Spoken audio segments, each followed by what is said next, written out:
Ricardo, mais uma vez, a presença da professora Cristiane Neri, especialista em direitos humanos, e, obviamente, o tema da nossa conversa será os direitos humanos. Antes, um lembrete, curta, compartilhe, inscreva-se no nosso canal. Professora, mais uma vez, obrigado pela presença, e eu gostaria de começar a nossa conversa de hoje com uma questão mais voltada para a importância das mulheres na construção da ideia de defesa dos direitos humanos, porque a história está repleta de exemplos de mulheres que foram espetaculares nessa batalha.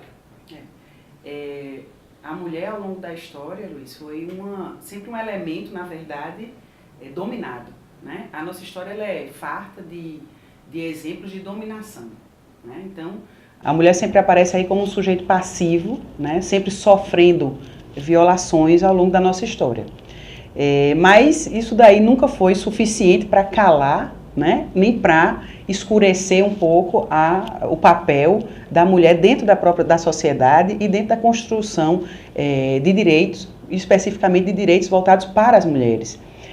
Só para a gente ter uma ideia, aqui eu posiciono vocês um pouco na Idade Média, né? Me dei essa liberdade, em que a mulher ela tinha uma dupla função, ela exercia dois papéis e eram dois papéis antagônicos.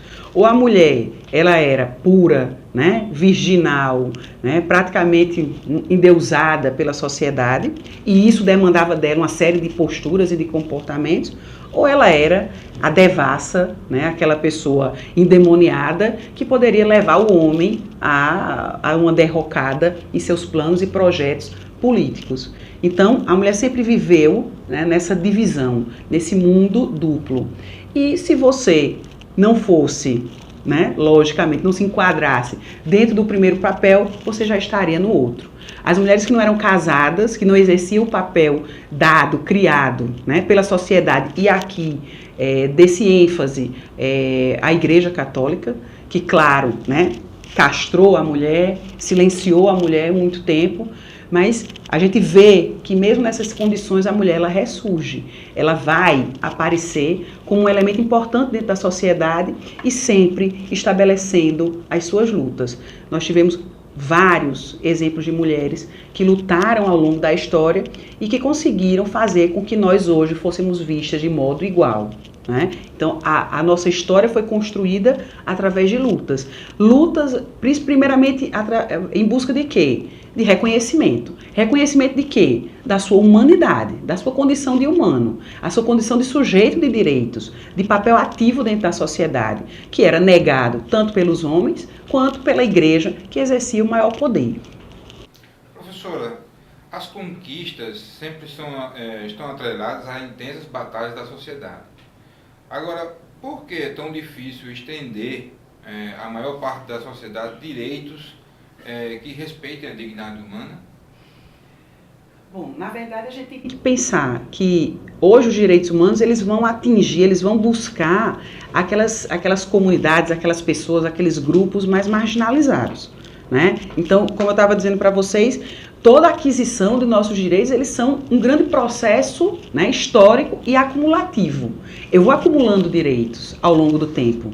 Dentro desses momentos históricos que nos levaram à aquisição de uma série de direitos, a gente vê que determinados grupos precisavam de mais direitos, né? Os judeus precisavam de proteção, os negros precisaram de proteção, as mulheres precisaram de proteção do Estado, né? Então o Estado teve que intervir, né, junto a esses grupos para que nós pudéssemos enxergá-los como sujeitos, né, partícipes da sociedade, como cidadãos efetivamente, e mais do que isso, como sujeitos de direitos, como pessoas que possuíam dignidade. Então, hoje o direito, de um modo geral, ele trabalha muito com a ideia de igualar as pessoas. Hoje a gente, por exemplo, nós não temos mais um conceito de raça, não existe mais raças dentro da nossa sociedade. Existe a raça humana, mas essa percepção de que somos todos iguais, de que existe uma única raça, ela demorou muito tempo para poder ser efetivada. A partir desse momento em que a gente biologicamente percebeu que somos todos iguais, As diferenças que nós temos são diferenças fenotípicas, são exteriores, né? E que isso não nos faz, em essência, diferentes. Isso começou a refletir dentro do direito. Então, hoje, na verdade, o direito ele trabalha muito para resgatar, fazer um resgate, né, de determinadas pessoas, de determinados grupos sociais, de determinadas etnias que foram historicamente relegados, que foram submetidos a condições extremas de vida, foram abandonados pelo Estado, pela sociedade. Então, hoje, o direito ele vai em determinados nichos para tentar resgatá-los, pegá-los e trazê-los para essa realidade de igualdade, né? Uma igualdade que a gente sabe que é uma igualdade formal ainda, materialmente a gente não pode dizer que nós somos todos iguais, infelizmente, mas a gente caminha dentro dessa perspectiva. E as políticas públicas que nós temos hoje, elas são o grande, né, vamos dizer assim, a grande vitrine que nós temos nessa tentativa do Estado de estender, né, para essas pessoas, essas comunidades mais necessitadas, esse padrão de igualdade. Que problemas a senhora destacaria hoje como ainda carentes de maior atenção, tanto de políticas públicas como da própria conscientização da sociedade para ampliar o respeito à dignidade da pessoa humana? Hoje em dia, nós nunca diminuímos a nossa quantidade de necessidade, né, de carências. A nossa sociedade sempre está precisando de mais alguma coisa e a própria sociedade nos mostra isso, né? Hoje a gente tem um quadro, né, de escolas sendo tomadas, sendo ocupadas aí por estudantes que desejam alguma coisa. Ou seja, o nosso âmbito político ele anda muito carente. Então, políticas públicas voltadas para um aspecto político, do exercício da própria cidadania. Então, isso daí é uma carência que nós temos hoje. A gente não pode deixar de discutir sobre a questão dos refugiados. É o que eu sempre digo, eu disse em recente palestra hoje que o que acontece na Síria, o que acontece no mundo hoje, nesses países que estão em conflito, isso é história. Né? Do mesmo jeito que hoje nós lemos nos livros de história o que aconteceu na época do nazismo e nós nos espantamos como ninguém viu, né? Como ninguém fez nada, como ninguém interveio, né, nessas situações. Será que estavam todos cegos, dopados, entorpecidos por alguma coisa? É o que a gente está fazendo hoje. Né? A comunidade internacional, nós estamos vendo, mas nós não temos a dimensão do que realmente acontece, e esse afastamento um pouco, né? Nós, no nosso caso, no Brasil, esse afastamento territorial, físico, isso meio que nos amordaça, isso faz com que a gente pense, isso não é meu problema. Como não é meu problema? É problema do Estado brasileiro, é problema da comunidade internacional, e nossos filhos vão ensinar os filhos deles essa história. Eles vão mostrar o que o holocausto que está acontecendo lá na Síria hoje, por exemplo. Não só na Síria, no Iêmen, em vários países da África. Isso daí é história que está sendo escrita e que, infelizmente, não está tendo a resposta devida da comunidade internacional.